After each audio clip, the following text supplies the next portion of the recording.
Hemos invitado a algunos periodistas para que nos hablen desde su perspectiva. Hemos invitado a algunos académicos que nos hablan fuera de las ideas del partido. Hemos invitado jóvenes, dependiendo del lugar. Hemos ya con celebrado 5 foros.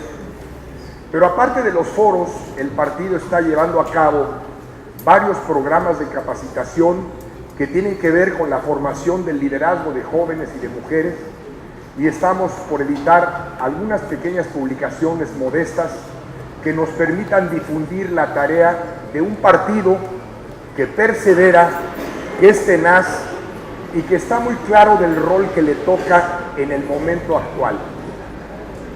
Cada quien tiene que hacer bien las cosas en la trinchera en que se encuentra. Si todos cultivamos nuestra parcela bien, la cosecha será abundante y fructífera. En la única cosa en lo que diría yo que tengo alguna diferencia respecto a lo que aquí se ha dicho, es que el partido, si bien es cierto que tiene que contemplar el bosque para trabajar junto con toda la sociedad, tiene un rol específico, que es distinto cuando se es funcionario público, cuando se es senadora de la República o cuando se está en la trinchera del Comité Ejecutivo Nacional. Cada quien en su rol tiene que hacer cosas distintas. Y el partido debe ser cuestionante, debe ser crítico, debe ser audaz en las tareas políticas. Y aquí en Morelos tenemos un ligero conflicto no menor. Somos miembros del partido del presidente de la República y tenemos que acompañarlo en sus políticas públicas, enfatizarlas, difundirlas, hacerlas que se conozcan, pero al mismo tiempo somos oposición frente al gobierno estatal. Y eso plantea algunos dilemas. Por ejemplo, Mando Único. Mando Único es un programa federal impulsado por el presidente de la República. Y nosotros aquí tenemos que criticarlo por cómo opera. No el programa en sí mismo, sino la manera abusiva en que a veces se implementa. Y eso nos obliga a caminar en una línea muy delgada, porque somos oposición aquí y somos partido en el gobierno a nivel federal. Por otro lado, los partidos también tienen que actuar de manera distinta cuando se trata de los tiempos electorales, en donde se lanzan cohetes, y en los tiempos no electorales, en donde a veces se recogen las varas. Muchas gentes critican de que no tenemos la vigorosidad para estar en los medios, que por cierto no controlamos, para cuestionar al gobierno del Estado. Y se nos dice que la relación que tenemos con nuestros diputados en el Congreso no es una relación que dé unanimidad. Y ahí vuelvo al rol de cada trinchera. Nosotros somos en el Congreso solamente 6 diputados. Y para conseguir una posición partidista necesitamos 20 votos. Y eso supone una negociación. Tenemos que ceder parte de lo que queremos y deseamos, y los otros igualmente, y no siempre lo que se obtiene responde a lo que piensa toda la ciudadanía.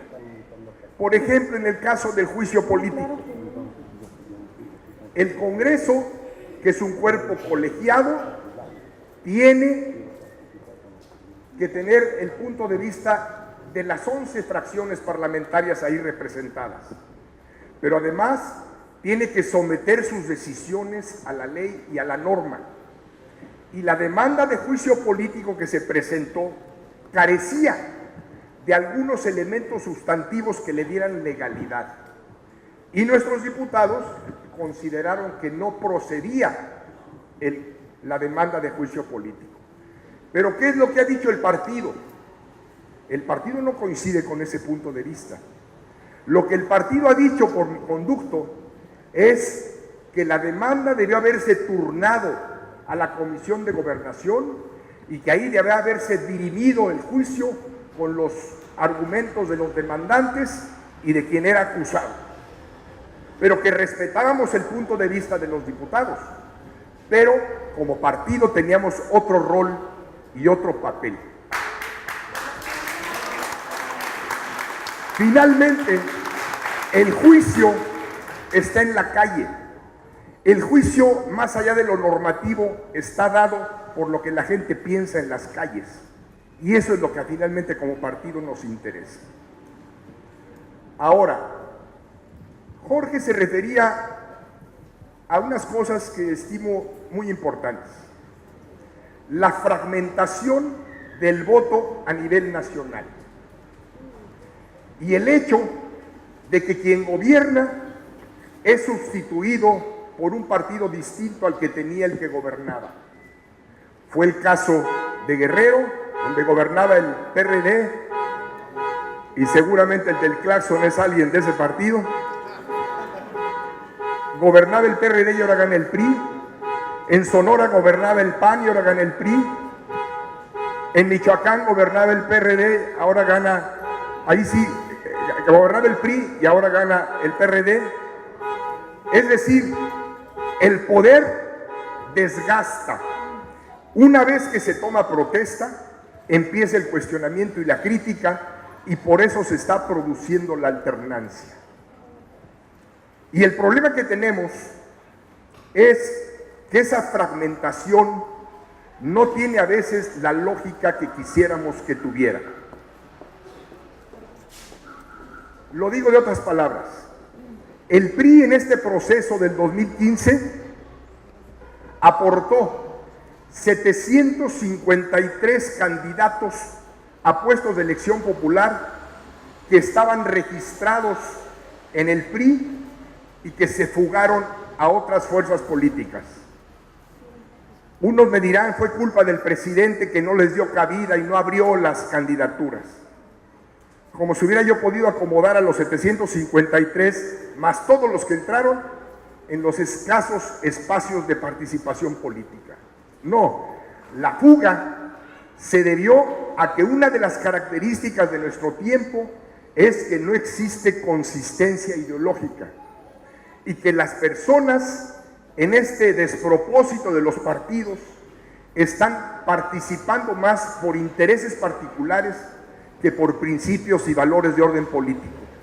Y ese es parte de nuestro problema. Y ahí sí asumo la responsabilidad, junto con otras generaciones, de que no hemos logrado formar cuadros suficientes que recojan la estafeta, pero preñados de patriotismo, de ideología, de principios y de conocimiento. Y esa es la tarea que ahora nos corresponde, formar cuadros para tener piezas de recambio en la clase política priista que pueda enarbolar nuestras banderas en los próximos años. No es tarea fácil, porque los jóvenes hoy, aparentemente inquietos, cuando publican un espacio en el Facebook, no es que quieran ser escuchados o escuchar, lo que quieren es verse. Y hemos, en las circunstancias de la cultura contemporánea, trastocado el diálogo. En vez de escuchar y ver al otro, estamos queriendo vernos, solo vernos para ser tomados en cuenta, pero a veces sin tener un transformo de formación ideológica y política que valide ese interés por ser escuchados. El problema no es solamente de México. Leía yo ayer una noticia que les comparto que me parece por demás interesante. Hay en París hoy un movimiento que se llama Noche de a pie. En la Plaza de la República de París, todas las noches se reúnen una buena cantidad de personas que no se presumen de ningún partido y que están cuestionando a los sistemas políticos. Pero el dato no queda ahí. a partir de hace 3 días, en 200 ciudades de Francia, todas las noches, grupos de ciudadanos se están reuniendo en las plazas públicas, de noche y a pie, para protestar en contra de la política, los políticos y las políticas públicas. Es un movimiento que parece aislado, pero no es aislado. Se emparenta con aquel movimiento de la primavera árabe, con los indignados de España, con las gentes que ocuparon la bolsa de valores en Nueva York, y que tiene que ver incluso con la elección norteamericana hoy día en curso, en donde los partidos o las dinastías políticas, como los republicanos con los Bush, han quedado de lado. Y los Clinton-Kennedy van siendo perseguidos por un proyecto político, el de Sanders, que le va pisando los talones a Hillary Clinton. En otras palabras, los partidos históricos, las dinastías políticas tradicionales están perdiendo peso en el contexto de una nueva emergencia social.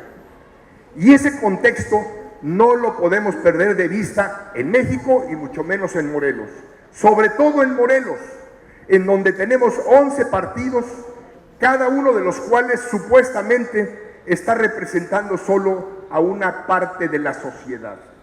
Y en las próximas elecciones, probablemente quien sea gobernador no va a ser gobernador por más del 30% de los votos totales. Suponiendo que participara la mitad de la gente, ese gobernador va a tener una legitimidad del 15% del total del electorado. Y cuando no se tiene legitimidad, aunque se tenga legalidad, la posibilidad de que las políticas públicas tengan efecto se reduce, porque entonces la gente no cree. No solamente no conoce lo que se hace, sino cree lo que el político o el funcionario dice. Creo que las reformas que se han hecho en estos años con Peña Nieto no siempre bien entendidas, porque ha habido tropiezos, ha habido accidentes mediáticos, ha habido errores sin duda, pero las políticas tienen una raíz y un raigambre que va a tener un alcance en los próximos años. La reseña que ha hecho nuestra senadora Lisbeth apenas en una pincelada refleja que son reformas que el país necesitaba. Teníamos más de 30 años de que no modificábamos la ley laboral, por ejemplo. A lo mejor no nos gusta cómo está orientada en sus términos la reforma electoral, pero que era necesario llevarla a cabo, no hay duda. Y lo mismo en materia energética. Imaginen ustedes, con el precio de petróleo, si no hubiésemos hecho una reforma energética, ¿en dónde estaríamos? Alejados de la posibilidad de atraer inversiones tan necesarias para generar los empleos. Pero el tema es que no se cree, no se sabe, no se conoce. Por eso el partido, en esta etapa, está tratando de concientizar, desde luego juntarnos, generar espíritu de cuerpo, conocernos, hacer cohesión, pero sobre todo con serenidad, entender que este momento es el momento de formarnos, de formar a nuestras mujeres para tener cartas que presentar, ahora que gracias al presidente Peña tenemos la equidad de género en los puestos de elección popular, pero tenemos que tener cartas.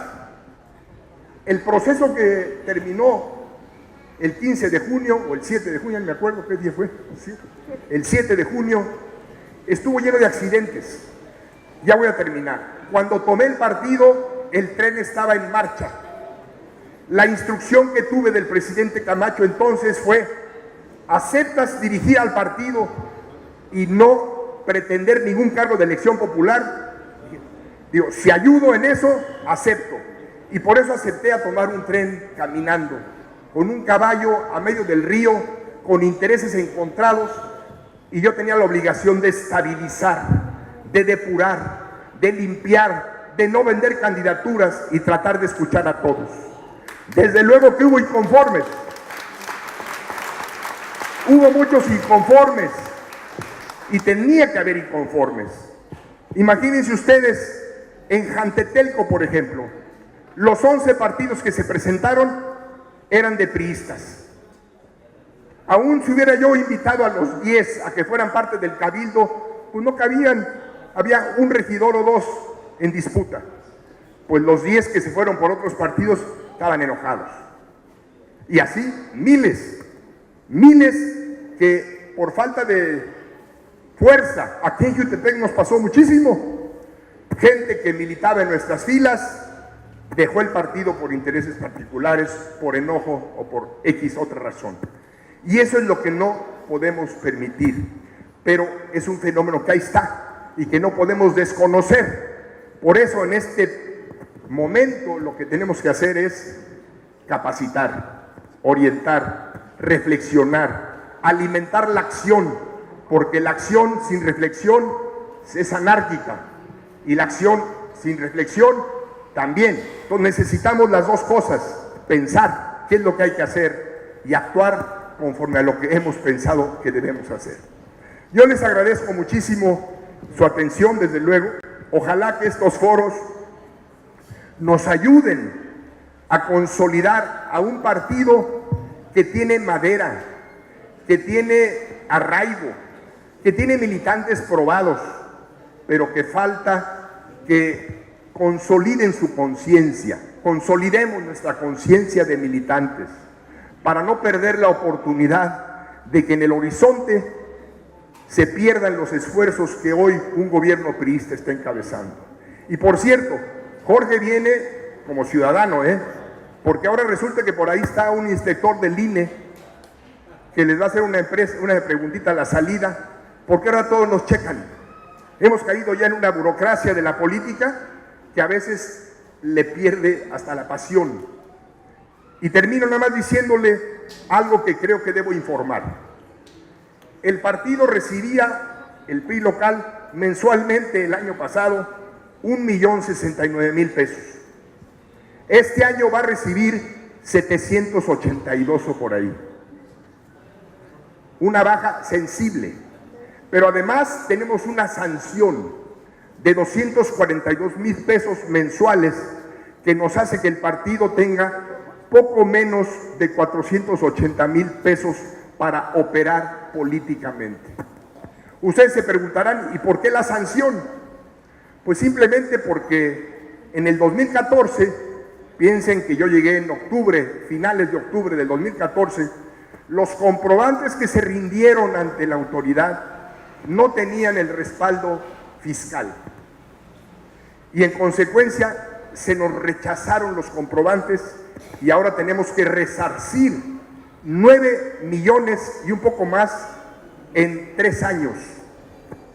Por eso la multa mensualmente nos implica algo así de más de 242,000 pesos mensuales. Digo esto simplemente primero para que estén informados, pero en segundo lugar para que se tome conciencia que en estos tiempos tenemos que trabajar con una enorme austeridad, pero con alegría, con el aliento de los priistas, para que no nos quieran acosar por problemas de recursos, sino que sea la voluntad de transformación la que nos lleve a mejores espacios. Y muchas gracias, Rafa, Lisbeth, muchas gracias, Jorge, Lilia, y a todos ustedes. Hay aliento y hay partido para rato. Muchas gracias. Pues les agradecemos a todos, solo les pedimos un momentito de su tiempo. La dinámica no es... Senadora. La dinámica no es la participación, sin embargo, se acercó el señor Juan Carlos León, que quiere hacer...